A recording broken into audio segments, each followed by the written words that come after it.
Share कीजिएगा। चलिए खबर विस्तार से लेते। दरअसल पहली बिग ब्रेकिंग न्यूज निकल के आ रही है, आपको बता देश भर में संक्रमितों के आंकड़े की बात करें तो अब तक 17,000 के आंकड़े को पार कर गए। जी हां, दरअसल 17,296 कंफर्म केसेज आ चुके हैं, जबकि कल 560 लोगों की अब तक मृत्यु हो चुकी है। महाराष्ट्र की बात करें तो कल 552 मामले अब तक के सबसे ज्यादा मामले आ चुके हैं।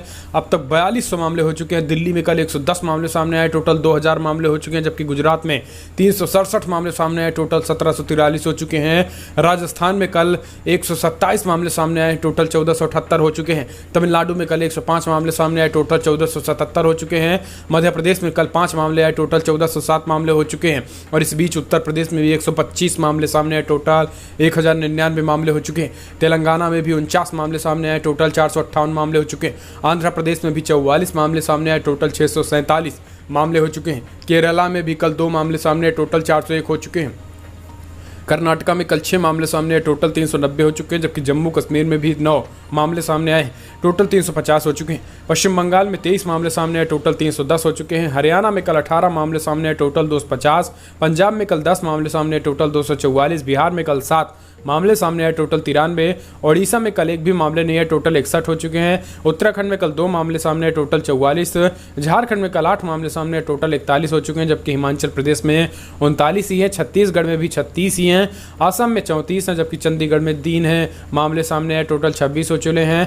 तो ये आंकड़े राज्य दर राज्य आंकड़े निकल के आ रहे हैं। फिलहाल चलते हैं अगली बड़ी खबर। आपको बता दें कि 20 अप्रैल से क्या खुलेगा क्या बंद होगा। 27 दिनों की सख्त देशबंदी के बाद लॉकडाउन में कल से नरमी की शुरुआत होगी। जी हां, आपको बता दें कि आज 20 अप्रैल हो चुका और 20 अप्रैल से आज से कई चीज़ें छूट मिलने वाले हैं आपको, और वो कौन कौन सी चीज़ें आपको जानना बेहद जरूरी है। दरअसल पहली बड़ी खबर आप बात करें तो जैसे हमेशा की तरह आज भी फल, सब्जी, डेयरी, पोल्ट्री, मीट, मछली, चारा बेचने वाली दुकानें, ये सारी जरूरी दुकानें खुली रहेंगी। रिपेयरिंग सर्विस की बात करें तो electrician, IT repair, motor mechanic, plumber, ये सारी चीज़ें खुली रहेंगी। ई कॉमर्स की बात करें तो बिग ब्रेकिंग न्यूज़ निकल के आ रही है, जहाँ पर फ्लिपकार्ट, अमेज़ॉन जैसी कंपनियों ने आज से ऑनलाइन ऑर्डर लेना शुरू कर दिया है। इस बीच मोबाइल को लेकर संदेह दिखाया जा रहा है। जी, दरअसल आपको courier service, DTH cable, TV services, IT services वाले दफ्तर, इनमें से ये सारी चीज़ें आपको सेवाएं देंगी। लेकिन ऑनलाइन जो चीज़ें बुक होती हैं उनमें से आज से ऑनलाइन ऑर्डर देकर आप सामान मंगा सकते हैं। फिलहाल आपको बता दें कि केंद्र सरकार ने मोबाइल पर रोक लगा दिया। जी हाँ, दरअसल मोबाइल फ़ोन्स आप नहीं ले सकेंगे ऑनलाइन। लैपटॉप, फ्रिज, AC इस तरीके की चीज़ें नहीं ले सकते हैं। फिलहाल चलते हैं अगली बड़ी खबर। आपको बता दें कि शहर से बाहर उद्योग और ढाबे भी खुलेंगे। जी हाँ, दरअसल हाईवे पर ट्रकों के मूवमेंट को देखते हुए दुकानें, ढाबे खोले जाएंगे। गाँव में उद्योग, ईंट भट्ठे, food processing industries, cold storage और वेयर हाउसेज सर्विसेज खोले जाएंगे।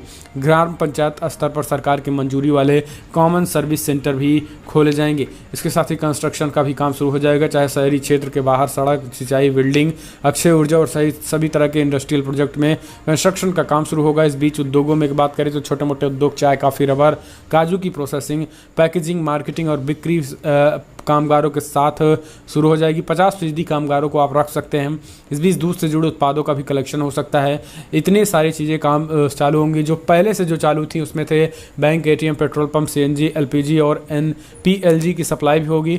डाकघर, डाक सेवाएं, कैपिटल और डेट मार्केट ये इसी तरीके से चालू रहेंगे। अस्पताल, नर्सिंग होम, क्लिनिक, ये सारी चीज़ें चालू रहेंगी। मेडिकल लैब, कलेक्शन सेंटर और ये सब कुछ चलते रहेंगे। लेकिन आपको बता दें कि जो बंद रहेंगे उनमें से घरेलू और विदेशी यात्री उड़ानें बंद रहेंगी। यात्री ट्रेनें, पब्लिक ट्रांसपोर्ट वाली बसें, एजुकेशन, ट्रेनिंग और coaching institute, auto rickshaw, cycle आदि सब सारी चीज़ें बंद रहेंगी। फिलहाल चलते हैं अगली बड़ी खबर। आपको बता दें कि कोटा में फंसे बेटे के सड़क मार्ग के जरिए विशेष पास के से बिहार लाए गए भाजपा विधायक लाए तो प्रशांत किशोर ने नीतीश से पूछा, क्या कहती है आपकी मर्यादा। जी हाँ, दरअसल देश भर में जारी लॉकडाउन के बीच एक बड़ी खबर निकल के आ रही है, जहाँ पर भारतीय जनता पार्टी के विधायक अनिल सिंह अपने बेटे को कोटा से सड़क मार्ग के द्वारा बिहार लेकर आ गए।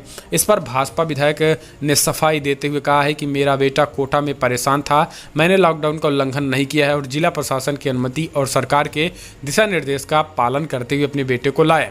लेकिन इस बीच प्रशांत किशोर ने ट्वीट करके पूछा है कि कोटा में फंसे बिहार के सैकड़ों बच्चों की मदद की अपील की।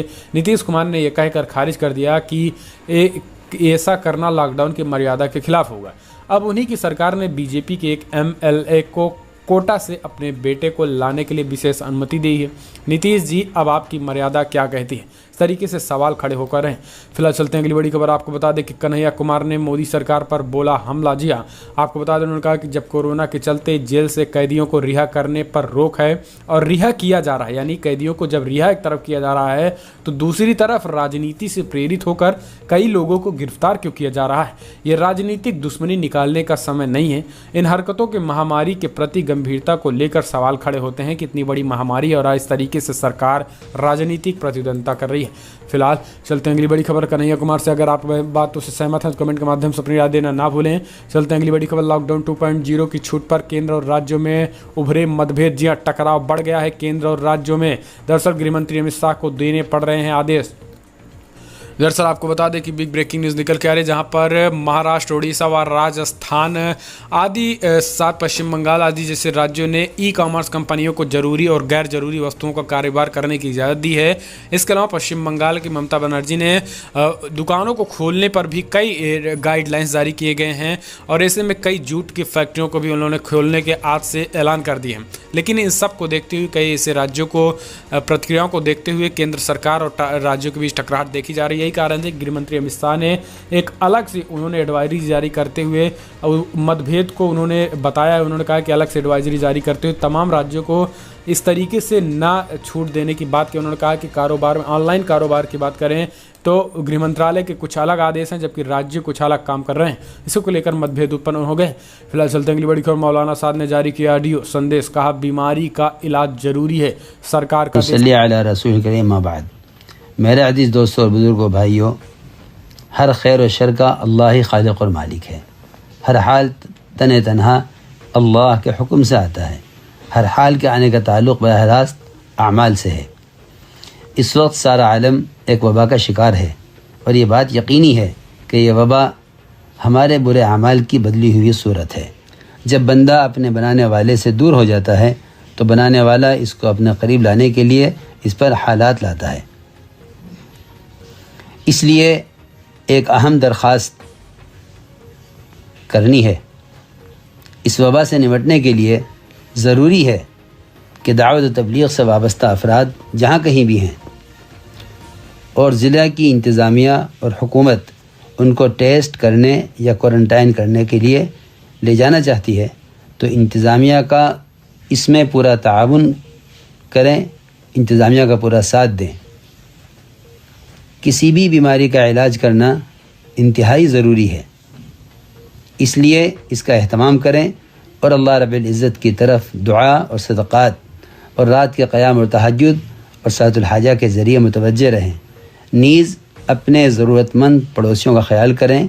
कोई हमारा पड़ोसी भूखा ना सोए। हर एक की अपनी ताकत के बक़दर मदद करें। जब हम लोग आपस में एक दूसरे के साथ भाईचारगी से, एक दूसरे के साथ हमदर्दी से पेश आएंगे तो अल्लाह रब्बुल इज़्ज़त हमारा बनाने वाला हमारे साथ नरमी का, रहम का मामला। फिलहाल चलते हैं अगली बड़ी खबर। आपको बता दें कि कोरोना संकट के बीच लॉकडाउन में फंसे 90% प्रवासी मजदूरों को नहीं मिला वेतन। 96 सरकारी राशन में भी महरूम, 96%। जी हाँ, दरअसल आपको बता दें कि सरकार लगातार ये कहती है कि हम जो जहाँ फंसे हैं उनको जनता से अपील करती है कि हम आपकी मदद करने के लिए तत्पर हैं। लेकिन एक रिपोर्ट सामने आई है। इस रिपोर्ट को समझने के बाद आप समझ सकते हैं कि कितनी बड़ी संख्या में वाकई में जो लॉकडाउन से घरों आना चाहते हैं वो इतनी परेशानियां क्यों हैं। दरअसल स्ट्रेंडेड वर्कर्स एक्शन नेटवर्क नाम के एक गैर लाभकारी संगठन NGO ने लॉकडाउन के कारण फंसे मजदूरों की एक रिपोर्ट तैयार की है, जिसमें उन्होंने कहा कि लॉकडाउन में फंसे लगभग 90% प्रवासी मजदूरों को उनका वेतन नहीं मिलता है। जी हाँ, जब वो फंस जाते हैं तो कंपनियां उनका वेतन नहीं देती है। ऐसे में ऐसे प्रवासी 90% हैं, जबकि जो सरकार लगातार राशन पानी देने की बात करती है 96% ऐसे लोग हैं जो सरकारी राशन से भी महरूम, भुखमरी की कगार पर पहुंच चुके हैं। जी हाँ, ये एक बड़ी रिपोर्ट सामने आई और बड़ा खुलासा हुआ है, जिसमें इतनी तेज़ी के साथ ये रिपोर्ट सामने आई है कि 96% को सरकार का राशन जो बाहर रहते हैं उनको नहीं मिलता है। जी हाँ, ये सच्चाई है। फिलहाल चलते हैं अगली बड़ी खबर। कोरोना संकट का इस्तेमाल मुस्लिमों के नरसंहार की रणनीति बनाने में कर रही है सरकार। अरुंधति राय ने किया बड़ा ऐलान। जी हाँ, दरअसल सामाजिक कार्यकर्ता अरुंधति राय ने सरकार पर एक बार फिर से हमला बोला है। कोरोना संकट के दौरान उन्होंने कहा कि गैर हिंदू मुस्लिम के बीच तनाव बढ़ाने का आरोप लगाया है। उन्होंने जर्मनी न्यूज़ नेटवर्क डार्चे वेले DW से कहा है कि कोरोना संकट से निपटने में सरकार की इस कथित रणनीति दो समुदायों के बीच खाई बढ़ाने की है। ऐसी स्थिति पैदा होगी जिस पर दुनिया को नज़र रखनी चाहिए। उन्होंने आगे कहा कि हालात जीनोसाइड यानी जातीय या सामुदायिक संहार की तरफ बढ़ रहे हैं। उन्होंने कहा कि कोविड-19 में जो हुआ उससे भारत के बारे में वो चीज़ें बाहर निकल कर आ गई हैं जिनके बारे में सबको पता है। अरुंधति राय ने कहा कि हम सिर्फ कोविड से ही पीड़ित नहीं हैं बल्कि घृणा और भूख के संकट से ग्रस्त हैं। अरुंधति के इन बयानों का सोशल मीडिया के ट्विटर पर एक धड़ा विरोध कर रहा है तो एक धड़ा इसके समर्थन पे आ चुका है पूरी तरीके से। तो उन्होंने इस तरीके से पोल खोलकर मोदी सरकार की रख दी है विदेशी मीडिया में अरुंधति राय ने। फिलहाल चलते हैं अगली बड़ी खबर। आपको बता दें कि देश भर में लागू हुआ no mask no petrol diesel. जी हाँ, आपको बता दें कि बिग ब्रेकिंग निकल के आ रही है। देश भर में कोरोना वायरस के लगातार बढ़ते संक्रमण को देखते हुए पेट्रोल डीजल पर काम करने वाले स्टॉप और आम लोगों की सुरक्षा को देखते हुए नो मास्क नो फ्यूल की स्ट्रेटजी अपनाई गई है। दरअसल कोविड-19 संकट के बीच all India petroleum dealers association ने फैसला लिया है। एसोसिएशन ने एक मत से फैसला किया है कि अगर कोई ग्राहक बिना मास्क लगाए पेट्रोल पंप पर ईंधन के लिए आए तो उन्हें ईंधन ना दिया जाए। ये बड़ा ऐलान कर दिया गया है। फिलहाल चलती अगली बड़ी खबर। चिदंबरम ने सरकार से की गरीबों को मुफ्त खाना और नकदी देने की मांग। जी हां, कांग्रेस के वरिष्ठ नेता और पूर्व केंद्रीय मंत्री पी चिदंबरम ने रविवार को सरकार से बड़ी मांग कर दी और खाना और अनाज फ्री और पैसे भी देने की मांग की है सरकार से। फिलहाल चलते हैं अगली बड़ी खबर। आपको बता दें कि बदले जा सकते हैं 3 हाई कोर्ट के चीफ जस्टिस। सुप्रीम कोर्ट के कॉलेजियम ने की अनुशंसा। दरअसल सुप्रीम कोर्ट के कॉलेजियम ने कलकत्ता हाई कोर्ट के न्यायाधीश दीपांकर दत्ता, बम्बई हाई कोर्ट के मुख्य न्यायाधीश बनाने की अनुशंसा की है। चीफ जस्टिस एस बोबड़े की अध्यक्षता में कॉलेजियम ने इलाहाबाद हाई कोर्ट के न्यायाधीश न्यायमूर्ति विश्वनाथ को मेघालय उच्च न्यायालय का मुख्य न्यायाधीश बनाने की सिफारिश करने का भी शनिवार को फैसला किया। कॉलेजियम के फैसले को रविवार को वेबसाइट पर अपलोड किया गया। इस बीच मेघालय उच्च न्यायालय के मौजूदा मुख्य न्यायाधीश न्यायमूर्ति मोहम्मद रफीक को उड़ीसा हाईकोर्ट स्थानांतरित करने की बात कही गई है। फिलहाल चलते हैं अगली बड़ी खबर। योगी सरकार का बड़ा फैसला। जी हां, 20 अप्रैल यानी आज से इन जिलों में नहीं खुलेगा पोर्टल लॉकडाउन। जी हां, दरअसल आपको हमने स्टार्टिंग में जो बातें बताई हैं छूट की वो कंडीशनल है। दरअसल कंडीशनल का मतलब है कि आप जिन 3 जोनों में देश को बांटा गया है, रेड, ऑरेंज और ग्रीन, रेड जोन वालों में छूट नहीं मिलेगी। और यूपी की बात करें तो 10 से ज़्यादा यानी 10 संक्रमितों से ज़्यादा जो ज़िले हैं उनमें वो सारी चीज़ें आपको छूट नहीं मिलेंगी। तो ये लॉकडाउन का प्रावधान यूपी की योगी सरकार ने ऐलान किया है कि जिन जिलों में 10 से ज़्यादा कोरोना संक्रमित मरीज हैं उन इलाकों में वो सारी चीज़ें नहीं छूट मिलेंगी आपको। फिलहाल चलते हैं अगली बड़ी खबर। आपको बता दें कि बिग ब्रेकिंग, बिना वेतन छुट्टी पर भेजे जाएंगे स्पाइस जेट से कर्मचारी। 3 महीने तक लागू रहेगी ये व्यवस्था। जी हाँ, दरअसल देश में कोरोना वायरस के प्रसार पर लगाम लगाने के लिए 3 मई तक लॉकडाउन किया गया है। लॉकडाउन बढ़ने की वजह से विमानन सेवाओं पर रोक लगी हुई है। वहीं स्पाइस जेट ने अपने कर्मचारियों को बिना वेतन छुट्टी पर भेजने का फैसला कर लिया है। सूत्रों ने इस बात की जानकारी दी गई है। सूत्रों ने बताया कि स्पाइस जेट ने रविवार को रोटेशनल आधार पर 50,000 रुपये प्रति माह से अधिक कमाने वाले कर्मचारियों को बिना वेतन छुट्टी पर भेजने का फैसला किया गया। गौरतलब है कि 3 मई तक लागू लॉकडाउन के कारण उड़ान सेवाएं निलंबित हैं। उन्हें बताया है कि ये व्यवस्था 3 महीने तक लागू रहेगी। तो ये 3 महीने का जो प्रोसेस है काफ़ी चिंता का विषय है। क्या वाकई में 3 महीने तक लॉकडाउन रहेगा देश? फिलहाल चलते हैं अगली बड़ी खबर। आपको बता दें कि दुनिया भर के आंकड़े को भी आपको समझना एक नज़रिए में बेहद जरूरी है। जी दरअसल दुनिया भर में जो आंकड़े निकल के अब तक 23,55,000 मामले दुनिया भर में आ चुके हैं, जबकि 1,62,000 लोगों की मौत हो चुकी है। अमेरिका में ही 7,42,000 मामले अब तक सामने आ चुके हैं, जबकि 39,000 लोगों की मौत हो गई है। स्पेन में 1,96,000 मामले, जबकि 20,000 लोगों की मौत हो गई। जबकि इटली में 1,75,000 मामले तो 23,000 लोगों की मौत।